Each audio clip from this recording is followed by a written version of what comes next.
why 95% of Australia is empty. Australia is the only nation with its own continent. Indeed, it's a huge country in terms of area. Australia is the sixth largest in the world by size, yet it has fewer people than Texas. Famously, most of Australia is wilderness. It's known as the outback, but why? There are several reasons.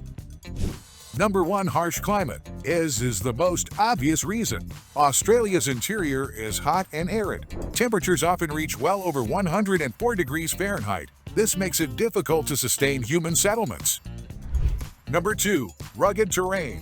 The outback is not flat. It's a mishmash of mountains, deserts, and scrublands. Huge areas are covered by the bush. It's a low, dry, shrubby flora prone to fires. Bushfires are a regular occurrence. With no water nearby, it creates a constant fire hazard. Number 3. No rainfall. More than 2/3 of Australia see very little rain. The outback receives less than 20 inches of rain annually. That level of humidity is considered uninhabitable. Number 4. Killer bugs. To top it all off, the outback is teeming with toxic wildlife. Australia has the largest concentration of venomous bugs. There are deadly snakes as spiders and insects. If you're stunned by a snake in the outback, you're on your own. Getting help generally takes more time than you have. And if the bugs aren't bad enough, Australia has crocodiles. They're mostly found in salty waters along the coastline. However, Australian saltwater crocodiles don't mind fresh water, so it's not uncommon to see them in lakes, rivers, or swamps. Number 5.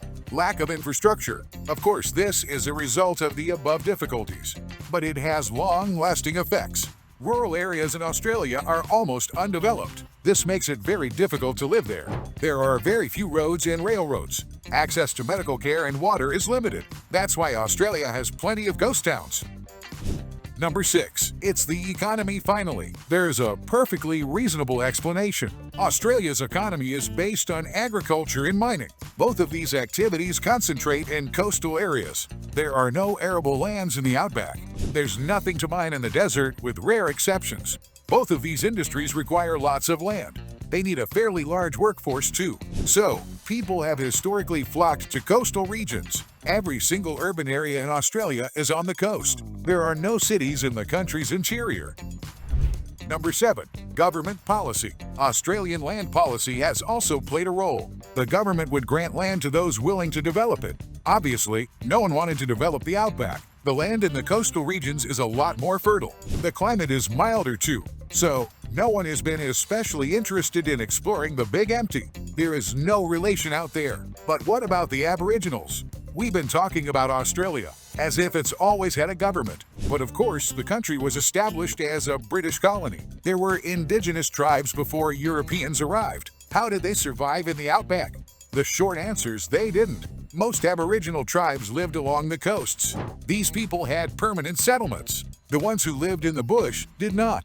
They'd probably been driven out there by tribal warfare. They were exclusively nomadic hunter-gatherers. The desert tribes spent their entire lives searching for water. Some of them still live there.